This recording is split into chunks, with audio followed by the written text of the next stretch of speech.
Alors, je vous le disais en début d'émission, nous serons aujourd'hui avec un activiste politique et là, nous sommes avec lui. Nous sommes avec M. Kolani Gaston. Je rappelle que M. Kolani Gaston a eu à participer aux élections législatives en 2018. Il a participé également en 2019 aux élections locales. Et je rappelle également que son parti faisait membre, pas son parti réellement, puisque aux deux élections, il était présenté en tant que candidat indépendant, mais il était chargé d'un parti politique entre-temps, le parti de Maître Tiassola Traoré, qui a participé aux travaux de la C14. Eh bien, Monsieur Kolani Gaston, bonjour. Bonjour, ma soeur. Merci d'avoir fait le déplacement. C'est un plaisir pour nous de vous avoir sur ce plateau. C'est un plaisir partagé. D'abord, je salue tous les téléspectateurs de la chaîne Espoir 47. C'est ma première fois d'être sur votre plateau et je dis félicitations à vous parce que je vois que l'équipe est très jeune. Merci. Et c'est ma première fois de venir ici. Ça, c'est la politique du promoteur de la télé. Là, on les dit merci à tout le monde et puis bien de choses à tout le monde. Et puis sur ce qui sortira de nos bouches, que ça soit constructif. C'est dans ce sens que j'ai accepté l'invitation. Alors, merci à vous une fois encore. Monsieur Kolani, la nouvelle est tombée depuis hier. Je vous parlais de la gratuité des frais d'inscription et de scolarité des élèves du collège et du lycée public pour le compte de l'année académique 2021-2022. Dans un communiqué rendu public hier, comme je le disais un peu plus haut, le gouvernement togolais a annoncé également qu'il allait prendre en charge les tranches sociales des factures d'eau et d'électricité de ce mois d'août. Bonne nouvelle. Une bonne nouvelle peut-être pour ceux qui ne sont pas étayés comme nous. Sinon, ce n'est qu'une justice rendue pour la population togolaise. Ah bon? Oui, non. Déjà, quand on prend la gratuité de l'école, si on nous disait que c'est les écoles privées qui étaient gratuites, on peut comprendre. Parce qu'aujourd'hui... Les écoles privées reçoivent des subventions de l'État. L'État c'est pourquoi je dis l'État a ce devoir.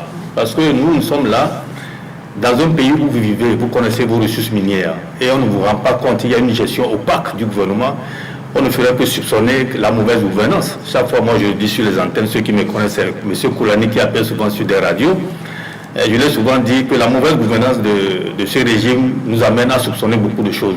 Aujourd'hui, quand on me dit c'est la gratuité de l'école, oui, pour certains diront que c'est une bonne chose. Pour moi, je dis que ce n'est qu'une justice faite à la population. Pourtant, si c'est comme il disait que c'est les écoles privées, que l'État prenait en charge la moitié ou bien la totalité de la gratuité, là on pourrait dire, ouf, il a pris en charge tous ses citoyens. Parce que les écoles privées aussi, c'est les citoyens togolais qui fréquentent. Et puis c'est parce que l'État est incapable d'absorber toute la population que les individus ont pris sur eux de créer leurs propres entreprises. Donc ils devaient les aider dans ce sens. Bien sûr qu'on nous dira que c'est cette pandémie qui est arrivée, c'est pourquoi on a fait cette gratuité. On nous dira que justice faite à la population pour moi, Kolani. Alors, justice faite à la population pour vous, Kolani. Je voudrais que vous nous expliquiez pourquoi vous pensez que c'est une justice faite à la population. Si au même moment vous nous dites qu'il fallait prendre en compte les élèves des établissements privés qui sont aussi des citoyens togolais. Oui, c'est ce que je suis en train de dire. Du moment où vous êtes dans un pays où la gestion de votre patrimoine commun, on ne vous la présente pas. Sachant que vous avez des ressources minières et consorts. Si c'est comme vous expliquez la manière dont les choses sont gérées, on pourrait dire, ah, ça c'est une justice faite ou bien c'est une justice faite ou bien c'est une gratuité. Dites-moi, quand on prend un exemple banal, prenons Kadhafi en Libye, le président Kadhafi qui est mort, il y a les gens qui allaient à l'école gratuitement. Les gens ne payaient pas des tasses, c'est compte tenu des ressources qu'il a. Mais si nous avons des ressources, on ne sait pas comment c'est géré, et aujourd'hui vous venez nous dire qu'on prend ceci gratuité, on fait ceci par faveur. Non, vous savez, il ne sert à rien de gérer un pays sans rendre compte à la population. Vous êtes élu par la population, vous avez le devoir de montrer comment est-ce que les choses se gèrent. C'est dans ce sens que je le dis. Vous savez, nos grands frères, souvent il y a des tasses qu'on impose aux Togolais. Je dis non, on n'a pas besoin de vous imposer cette tasse-là. C'est pas parce que nos grands frères ou bien nos sœurs ont été à l'école du blanc, entre parenthèses, entre guillemets, ils ont été à l'école et arrivés dans les facultés, on dit il faut imposer telle tasse, il faut faire ceci, c'est comme ça se fait. Et vous venez chez vous, vous l'imposez directement dans votre pays, sans tenir compte de vos réalités. Dites-moi si c'est qu'on me disait qu'au Togo, on n'a pas assez d'argent, on n'a pas assez de moyens, et qu'il fallait même augmenter la scolarité, personne ne refusera. Personne ne refusera. Aujourd'hui, qu'est-ce que... Ouais, comment? Si vous savez que... par exemple, aujourd'hui, au jour d'aujourd'hui, hein, oui. avec la vie chère d'ICO, on dit au lieu de 12 000, vous payez 15 000. C'est pourquoi je suis en train d'aller la source. Quand un papa est là, sa femme, ses enfants connaissent son salaire, ils savent quoi demander, quoi ne pas demander. C'est ça ce que je dis. Alors, selon vous, c'est un problème de communication au niveau du gouvernement? Oui, un problème de communication, de rendre compte. Un problème de rendre compte, c'est ce qui est important chez moi.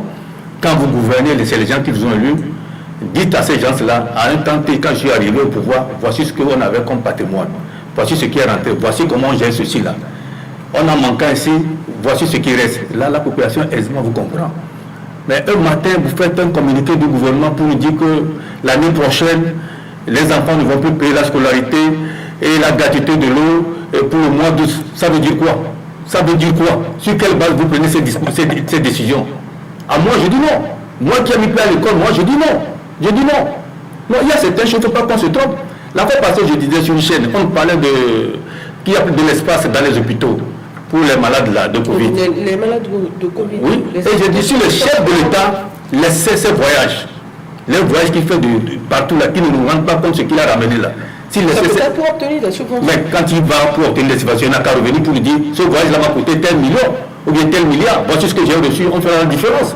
Il l'a toujours dit. Il a fait où? Il parle peu. Il parle peu. Mais quand il parle peu, est-ce qu'il a peut-être le moment opportun? Dites-moi là, nous avons une constitution qui nous dit que le chef de l'État doit venir devant l'Assemblée pour parler à la nation. Ou bien, pour faire son bilan, est-ce que ça se fait? On ne peut pas vivre dans un pays comme ça. Je dis sincèrement, il faut qu'on élève le débat. Moi, je dis bien, je pousse un état de droit. Dans un état de droit, respectons les tests qu'on s'est donnés. Qu'est-ce que les tests nous disent? Il faut la transparence dans la gestion de tout ce que nous avons. Mais quand il n'y a pas cette transparence, qu'est-ce que vous voulez que je dise, moi, qu'on l'a dit sur ce plateau-là? Non, ce n'est pas moi qu'on va dire ça.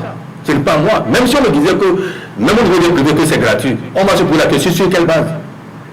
C'est la même chose que certains disaient là-bas parce qu'il y a, comment on le dit là, le test de Covid, là, on a diminué. Je dis, mais sur quelle base vous diminuez? Sur quelle base vous avez augmenté à l'époque là?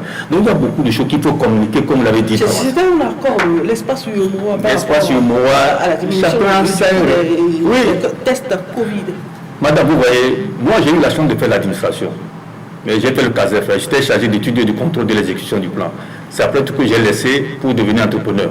De là maintenant, je suis là pour me mettre au service du peuple togolais, pour lever les uns les autres, pour qu'on puisse savoir ce que nous allons faire ensemble, pour qu'on puisse respecter les tests qu'on se donne, avoir un tas de droits. C'est dans ce sens que je vous dis. La fois passée, il n'avait pas encore fini. Quand on me disait qu'il n'y avait pas d'espace dans les hôpitaux, je me suis dit, mais le Togo produit du ciment, le Togo produit du fer, il y a du sable, il y a du gravier. Je suis un entrepreneur dans BTP, hein. je vous le rappelle. Mais pourquoi me dire... la publicité est gratuite. Hein. Oui, mais j'ai laissé tout ça là. C'est pour dire que je ne fonctionne plus. Donc si quelqu'un me sollicite même, dès que je chercherai quelqu'un pour lui. Donc je dis, mais pourquoi on peut me dire qu'aujourd'hui il n'y a pas les hôpitaux dans les 17 communes? Pourquoi on peut me dire ça? Quand on produit des ingénieurs, jeunes ingénieurs, il y en a plein, chaque année ça sort là, les ingénieurs. Et on me dit qu'il n'y a pas les hôpitaux. Il n'y a même pas de dispensaires, des cas de santé dans certaines préfectures. C'est la mauvaise gestion, ou bien la malhonnêteté des uns des autres. Mais pourtant, la presse, surtout privée, dénonce chaque fois que nous voyons les détournements des uns des autres. Même les gens, les membres du gouvernement, les gens qui sont à des postes de sociétés d'État. Mais le chef de l'État n'agit pas. C'est ce matin encore que je révisais le discours du 27 avril 2012, où le chef de l'État parlait de la minorité qui s'accapare du bien.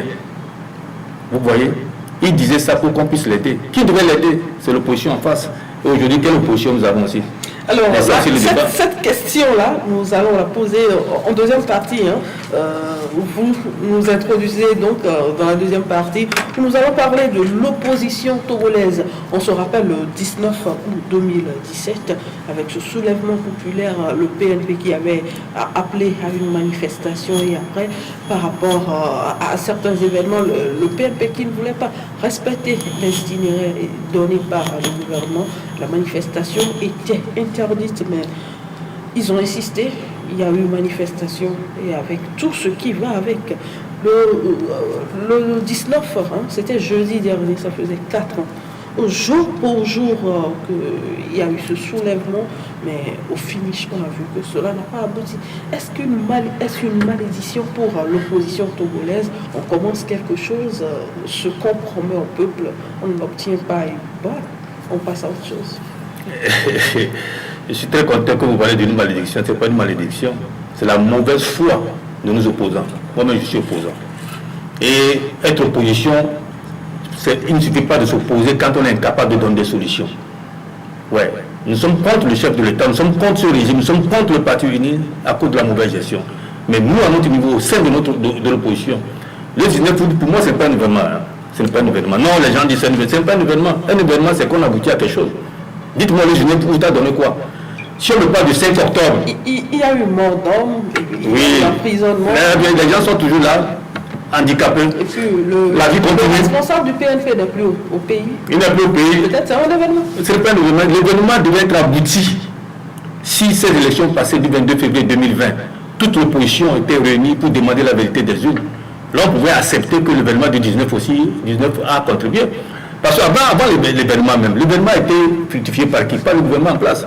Parce qu'il y avait l'atelier de Hkoum qui s'était passé à l'hôtel du 2 février, où tous les partis politiques étaient présents, les chefs, les syndicalistes, la société civile, même les chefs traditionnels, où à l'atelier de Hkoum, on a sorti des conclusions.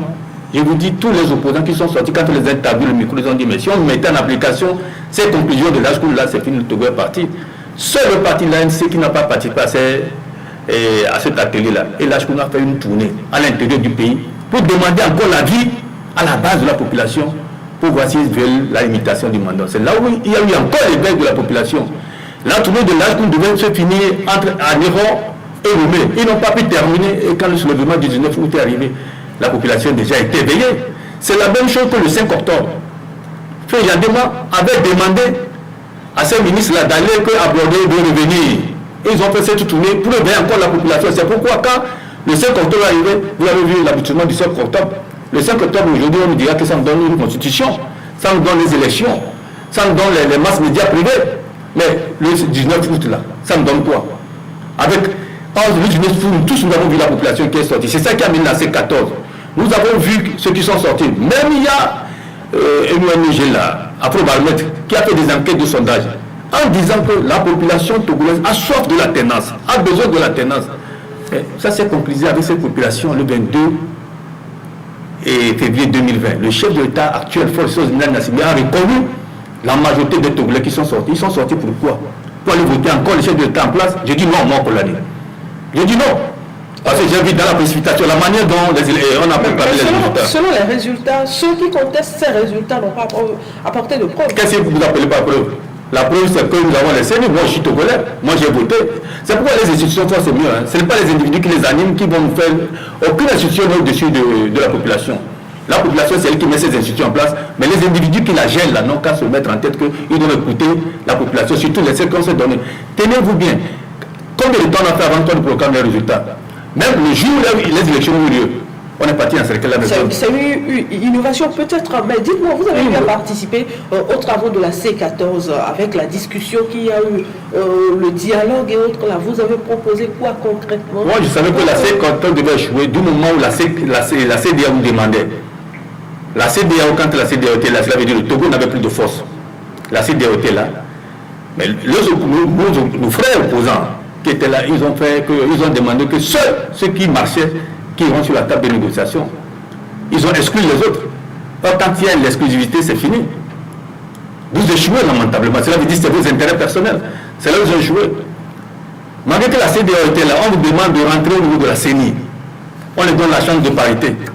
Mais les gens, pour leurs intérêts de leur parti, sachant bien que si on allait à ces élections, ils devront passer de députés par rapport à certains partis politiques, on demandait que leurs militants n'aillent pas prêter serment pour faire partie de la CENI. Et ceci la pèse encore sur le peuple togolais. Donc il est temps de dire à la population, ne restez pas dans les partis politiques. Ne restez pas dans les partis politiques, surtout les individus qui sont des gourous là. Oubliez-les pour chercher un état de droit. De toutes les façons, au chef de l'État, je l'interpelle chaque fois, le Togo nous appartient tous. Je demande à tout le monde de faire bas la terre pour qu'on puisse s'asseoir, réfléchir. Le chef de l'État même sait bien que ce mandat-là, il le force. Les Togolais ne sont pas d'accord. Du moment où vous êtes en train de le forcer, faites rentrer les exilés politiques, libérez les prisonniers politiques, qu'on s'assied, pour repenser, pour faire peut-être une conférence, pas souveraine comme le fait à l'époque, mais une conférence où on s'assied sur une table et voir comment se peut gérer. Un dialogue, un dialogue, ouais. Avec la CNAP. Le CNAP, j'avais dit que c'est un marché de dupes, c'était pour étouffer la victoire du peuple togolais. On savait bien que la DMK n'était pas sur la table. C'est pourquoi je vous dis que ces opposants aussi, c'est leurs intérêts personnels. Alors dites-moi, si on suit un peu vos analyses, le problème de l'opposition togolaise, c'est elle-même. Mais c'est l'opposition elle-même. Je l'avais dit lors de l'élection législative sur la TVT, dans mon discours, pour dire que le peuple est au milieu et le peuple est joué par l'opposition et le parti au pouvoir. Mais il est temps quand même on ouvre le peuple. Et le pouvoir aussi, à un niveau donné, doit prendre ses responsabilités, parce que quand vous êtes élu, c'est pour servir votre peuple. Ne regardez pas l'opposition en face. Des fois, il faut oublier l'opposition et avancer avec le peuple. Le rendre compte et vous avancez. Bon, Botswana, c'est le même régime qui est sur place. Mais le peuple dit bien, la transparence. Bien sûr, les mandats sont limités, mais dans le même parti, ils évoluent. Aujourd'hui, on ne refuse pas aujourd'hui. C'est le seul qui doit être président. C'est le nom qui pose problème, non? Le nom, c'est la mauvaise gestion. Pour moi, pour l'année, l'individu Gnassingbé ne me pose pas problème. C'est la gestion. C'est la gestion du pays. Monsieur Kolano, rapidement, nous arrivons à la fin de notre entretien. Dites-moi, au jour d'aujourd'hui, vu tout ce qui s'est passé, manifestations, répression, emprisonnement, mort d'hommes, est-ce qu'un jour, le peuple togolais pourra encore faire confiance aux acteurs politiques, surtout de l'opposition? Non, vous savez, c'est du gâchis. Aujourd'hui, il est temps quand même qu'on s'assied. C'est ce que je suis en train de dire d'avance. Il est temps quand même qu'on s'assied. L'opposition, les gens n'ont pas reconnaître leur tort. Ils ont amené le peuple en bateau. Et même la sortie de Tikpi n'a pas passé. Sa sortie donnait quoi? Il n'a même pas daigné à parler des élections passées. Le peuple là qui est sorti, qui faisait suivi. Il n'a pas participé aux élections. Il n'a pas participé. Le peuple là qui l'a suivi, c'est le même peuple qui est parti voter. C'est le même peuple qui a voté. Ça veut dire qu'il n'est pas derrière le peuple. Il veut que le peuple le suive, mais lui ne veut pas suivre le peuple. Mais ce que je vous dis là, moi j'ai été directeur de campagne non seulement de match national de DMK. Ah ouais. C'était Kolani qui était le directeur de campagne de la DMK. Ah ouais. Donc je savais ce que nous avons vécu. Et je savais ce qui s'est passé. Je sais ce qui s'est passé. C'est pourquoi je vous dis aujourd'hui, il ne sert à rien de courir de gauche à droite. Ceux qui ont la maladie du pouvoir. Le chef de l'État n'a qu'à comprendre. Moi je le dis, il est légal, il n'est pas légitime. Il n'a qu'à chercher la légitimité. La légitimité, c'est de faire vivre le peuple, la transparence de tout ce que vous faites. Faites rentrer les gens, les exiliés, les Tikpi à Tchadam, les Agboyou, mais tous seuls ont qu'à rentrer. Libérer les prisonniers politiques pour qu'on s'assied. Sinon, le mandat, là, il est en train de forcer, il n'ira pas loin. Tout ce qu'ils sont en train de faire, c'est de poudre à l'œil. Cette gratuité d'école que vous venez de dire, et les factures d'eau qu'il faut laisser. Pour moi, non. Il n'a qu'à chercher cette table ronde là, vraie juste, pour qu'on s'assied. Mais le côté social compte aussi. Hein. Mais c'est le côté social même qui fait la gouvernance. C'est le côté social même qui fait la gouvernance. La politique, c'est quoi? C'est la fête de la cité. C'est la fête de la cité. Il ne faut pas assister les personnes. Non, madame, vous savez. Oui, c'est pourquoi je dis, si je n'avais pas mis pied à l'école, j'accepterais tout ce que vous dites. Le fait que je mette pied à l'école, il faut qu'on me rencontre d'abord pour qu'ensemble, nous voyons ce qui est dans la cagnotte. Et quand vous proposez ceci, on dit non. Parce que je suis en face de toi, je m'oppose à toi. Si je m'oppose, il faut que tu donnes aussi des solutions. Il ne suffit pas d'opposer parce qu'il faut opposer. Il faut opposer quand tu sais que tu as d'autres arguments solides à avancer. La fois passée, c'était à Raoté Kpemela, où on prend du phosphate là. Il y a un village là-bas qui s'appelle Akoresewa. Il n'y a pas de l'eau potable. Or, c'est le poumon économique du Togo. Même la clôture de Kpemé qui est en train de tomber, et c'est là aussi ça sort les milliards. Allez-y voir les bâtiments délabrés qu'on sort. Ça, c'est quoi ça? On est dans quel pays? C'est la mauvaise gestion à tous les niveaux. Le chef de l'État même nous demande de l'interpeller. C'est pourquoi moi, chaque fois, je l'interpelle. Je l'interpelle à tous les niveaux. Je l'interpelle, il faut que je l'interpelle parce qu'il n'est pas ici avec nous, il ne peut pas regarder sur toute l'étendue du territoire. On a fait les élections locales, les maires sont là. Aujourd'hui aussi, il faut aller voir ce que c'est qu'aussi les maires.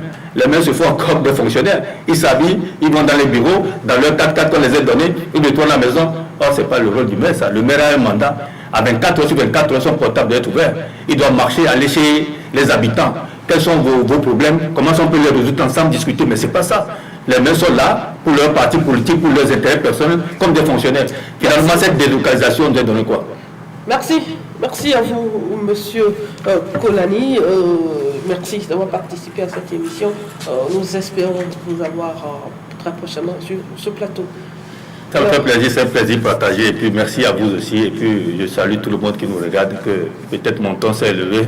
Ils n'ont qu'à m'excuser, c'est mon habitude. Je vous ai annoncé en tant qu'activiste politique. Eh bien, chers téléspectateurs, ce sera donc la fin de cette émission. Nous vous retrouvons dimanche prochain à partir de 13h. Au revoir.